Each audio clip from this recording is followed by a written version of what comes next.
Hello everybody, আমি তরিত মাহাতো। আপনি দেখছেন আর্ট অ্যান্ড পুরুলিয়া। আজ আমরা দেখব নেগেটিভ পেন্টিং কীভাবে করা যায়।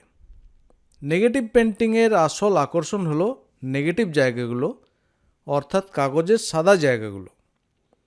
জল রং করার সময় আপনি সাদা কিভাবে রং করেন? যারা নতুন রং করা শিখছেন অনেকেরই উত্তর হতে পারে সাদা পেন্ট ব্যবহার করে, তাই না? আসলে এই প্রশ্নটাই ভুল। জল রং করার সময় সাধারণত সাদা রং ব্যবহার করাই হয় না। সাদা রং দেখাতে হলে কাগজের সেই অংশটা রং না করেই ছেড়ে দেওয়া হয় বা সাদাটা সংরক্ষণ করা হয়। সাদা দেখাতে হলে সেই জায়গাটার চারপাশে সাবধানে আঁকতে হবে, আর যদি ভুলবশত কোনো জায়গার উপর রং পড়ে যায় সেটা তুলে নিতে হবে। সে তুলে নেওয়াটা তুলি দিয়েও তুলতে পারা যায় কিংবা পেপার টাওয়েল দিয়ে। আরেকটা উপায় হলো রং লাগানোর আগেই সাদা রাখার জায়গাগুলোতে মাস্কিং ফ্লুইড লাগিয়ে নেওয়া। মাস্কিং ফ্লুইড এক ধরনের রাবার সলিউশন, যেটা লাগাবার পর একটা ওয়াটারপ্রুফ পাতলা আস্তরণ তৈরি হয়। তার উপরে রং করা যায় এবং পরে তুলে নেওয়া যায়। কিন্তু পেন্টিংয়ের আগে দেখতে হবে যেন এই আস্তরণটা পুরোপুরি শুকিয়ে যায়। ছোট জায়গার জন্য এই পদ্ধতিটা বেশ উপযোগী, কিন্তু এটাতে বেশ ঝামেলা আছে, লাগানোর জন্যও আবার ওঠানোর সময়ও।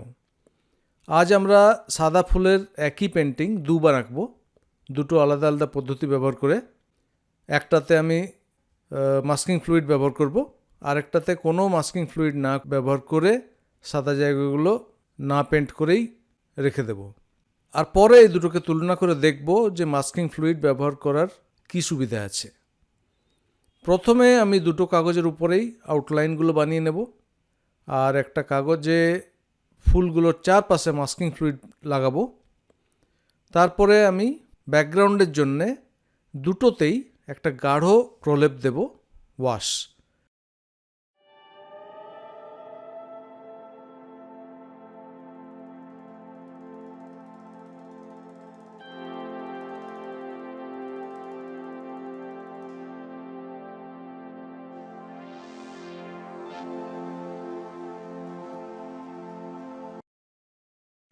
আমি ওয়াশের জন্য যে রঙগুলো ব্যবহার করেছি সেগুলো হলো গ্যাম্বোজ হিউ, যেটা হলো ওয়ার্ম ইয়েলো, আবার কিছুটা লেমন ইয়েলো, আর আল্ট্রামেরিন ব্লু এবং পাইন্স গ্রের মিক্স। মাস্কিং ফ্লুইড লাগানোর কাগজের উপরে রং লাগাবার সময় বেশি সাবধানতার আবশ্যকতা নেই, কেননা যে জায়গাগুলো সাদা রাখার সেগুলোর উপরে রং লাগবে না। কিন্তু যেটাতে ফ্লুইড লাগানো নেই সেটাতে রং লাগাবার সময় সাবধানে চারপাশে রং লাগাতে হবে, যাতে সাদা জায়গাগুলোর উপরে রং না লেগে যায়।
তারপরে দুটো কাগজকেই ভালোভাবে শুকোতে সময় দিতে হবে।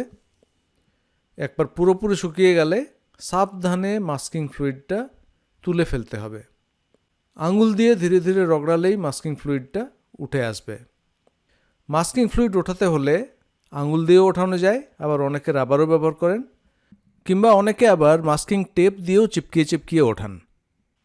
আমি আলতো আলতো করে আঙুল দিয়ে ঘষেই উঠিয়ে নিই।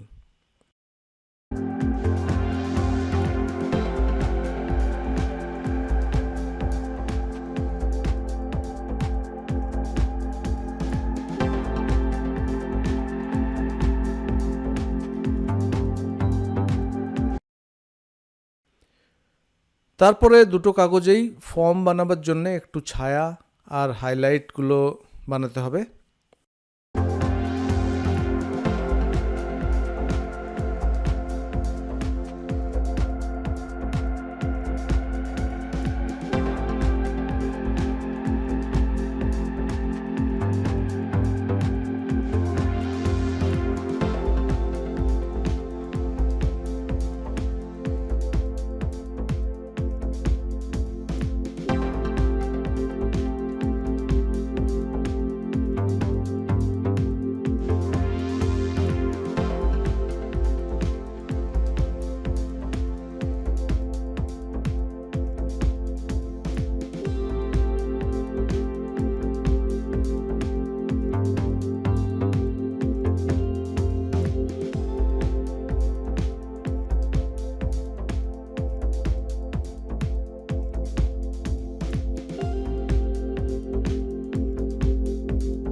তাছাড়া ফুলের পরাগের অংশগুলোও বানাতে হবে।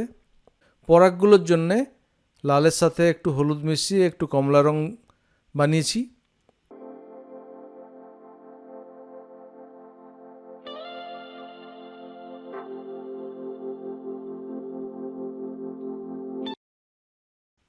তারপরে শ্যাডো এরিয়াগুলো দেখাতে আমি বার্ন টাম্বার ব্যবহার করেছি।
দুটো পেন্টিংয়ে শেষ করার পর যখন আমি তুলনা করলাম, দুটোর মধ্যে তেমন কিছু পার্থক্য দেখতে পেলাম না। তাই আমার মতে সাদা অংশটা যদি অনেকটা থাকে, যেমন এই পেন্টিংটাতে, মাস্কিং ফ্লুইড এড়িয়ে যাওয়াই ভালো। কিন্তু খুব পাতলা লাইন বা ছোট জায়গার ক্ষেত্রে মাস্কিং ফ্লুইড বেশ কাজের হতে পারে। ভিডিওটা দেখার জন্য আপনাকে অনেক ধন্যবাদ। সুস্থ থাকবেন, নিরাপদে থাকবেন। আবার দেখা হবে নেক্সট ভিডিওতে। নমস্কার।